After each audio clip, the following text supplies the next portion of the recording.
Tutti i personaggi che hanno accettato questa configurazione del sistema solare italiano e che hanno preferito regolare i loro rapporti con Torino su una base di accordi che di reciprocità piuttosto che di ostilità. Non importa chi ha scritto questa frase, l'autore è una firma di prestigio in Italia, ma potrebbe essere stato chiunque. Ciò che conta è che un simile approccio alla struttura del potere del capitalismo italiano, alla struttura di potere del capitalismo italiano, non mira a un maggior pluralismo, bensì tende ad accettare lo stato delle cose. Diventa una sorta di profezia che si avvera in modo ineluttabile. Il modo contrario di vedere le cose viene espresso da un giornalista di sinistra, anche se potrebbe essere condiviso da qualsiasi reganiano liberalista. Gira e rigira sulle prime pagine dei quotidiani, sulle copertine dei magazine, i protagonisti sembrano solo loro. Gianni Agnelli, Raul Gardini, Carlo De Benedetti. I periodici ormai devono fare calcoli complicatissimi per spartirsi a rotazione le tre facce dei più oligopolistici dei tre paesi capitalistici. Diplomatici italiani, uomini di affari che vivono da tempo all'estero, affermano che quando tornano in patria guardano i giornali di mese in mese, di anno in anno. Sembra che niente sia cambiato, sempre le stesse facce, sempre loro. Forse vuol dire solo che l'Italia è un paese piccolo, ma non è così piccolo. 57 milioni di abitanti, 1300 km di lunghezza, oltre 1 milione di miliardi di prodotto interno lordo. Sembra piccolo perché il villaggio dei potenti è piccolo. E qui sta il trucco del discorso sulla concentrazione del potere dell'editoria nelle mani di pochi industriali. È sempre più difficile sapere cosa è peggio. Cosa sia peggio? Che questi pochi abbiano un così forte dominio nella realizzazione e nella presentazione della notizia economica in Italia? O che questi pochi siano i padroni delle testate che li rafforzano attraverso la glorificazione degli stessi personaggi? Diciamo che è una specie di circolo vizioso. Lottizzazione indiretta. È la fine della giornata e dopo lavoro vorremmo guardare i titoli del telegiornale. Accendiamo il piccolo schermo e cosa vediamo? Alle 19 in punto c'è il TG3, influenzato dai comunisti. Insieme con la notizia appare talvolta l'ombra del punto di vista del governo ombra. TG3, TelePC, ma dopo mezz'ora è finito. Giriamo allora su Rai 2 e cosa c'è oggi? C'è spesso un cronista commentatore, politico, uno spiritoso sornione con viso paputo e occhiali che sembra molto gioviale. E sembra che sappia qualcosa. Lasciamo perdere il suo nome. Non è questo il punto. Ma quando parla di politica questo signore, come altri al TG2, rivela una chiave di lettura che stranamente tende a favorire un po', che talvolta non proprio un po', il Partito Socialista. TG2, Telecraxi, finalmente alle 20 in punto. O magari un attimo più tardi, ecco il filo maggiore di Mamma Rai, TG1, faccia riconoscibile anche qui. Giornalisti di parte, di partito e di tessera, come negli altri telegiornali. Strano che spesso durante la crisi di governo, un momento politico importante, la notizia venga annunciata proprio pochi minuti prima del telegiornale controllato e colorato dalla Democrazia Cristiana. TG1, TeleDC. In altri paesi europei ci sono casi di influenza politica che si fa sentire nelle redazioni di certi canali televisivi di Stato.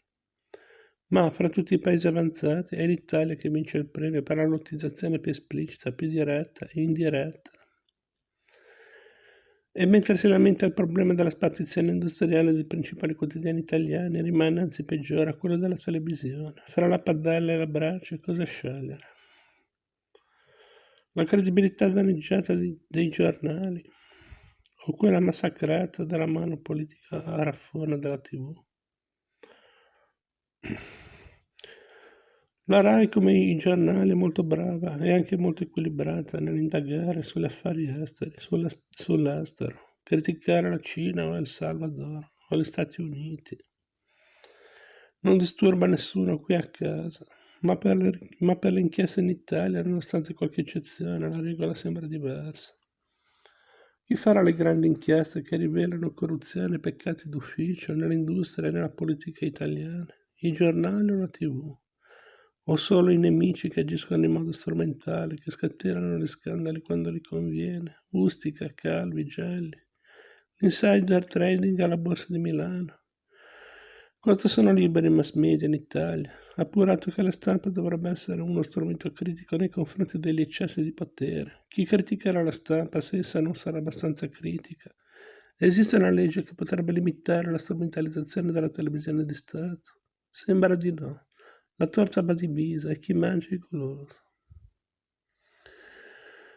A questo punto occorre chiedersi di chi sia la RAI, chi ne sia l'azionista di maggioranza assoluta. I partiti? No, non direttamente. L'azionista in teoria si chiama Istituto per la Ricostruzione Industriale, IRI. Possiede il 99,50% della RAI. Vuol dire qualcosa possedere il 99,50% della RAI? Cosa conta? Meno di niente, risponde Romano Prodi. L'unico presidente dell'IRI che si è alzato in piedi per gridare, per protestare contro la farsa del ruolo dell'IRI come azionista della RAI.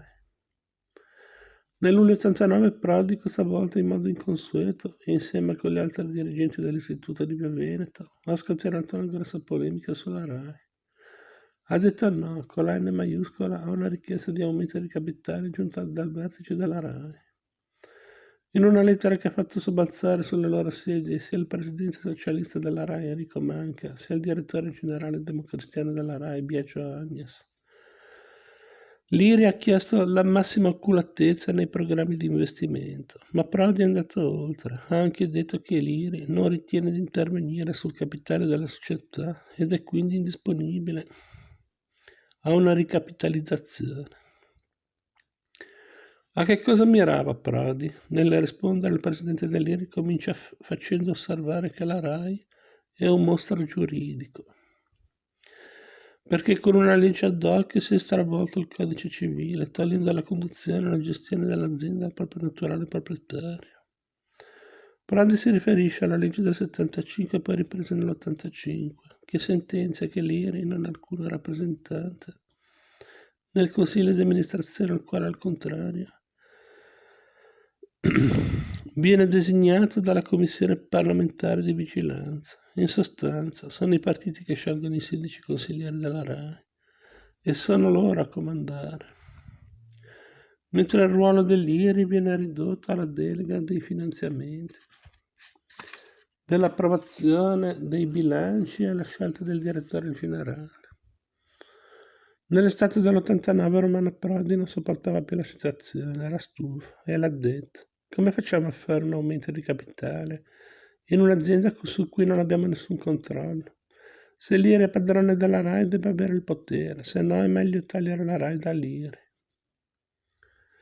Assai chiaro in proposito è stato il sindacato dei giornalisti RAI.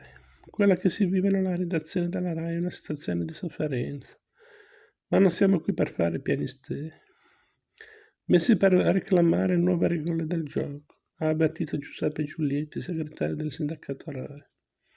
La lottizzazione, ha aggiunto, è una malattia difficilmente estirpabile,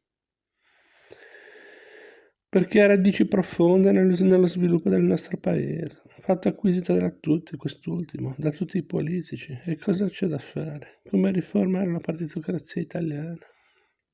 Particolarmente in un momento, 89, in cui sembra che ci sia in atto un grande processo di rilottizzazione.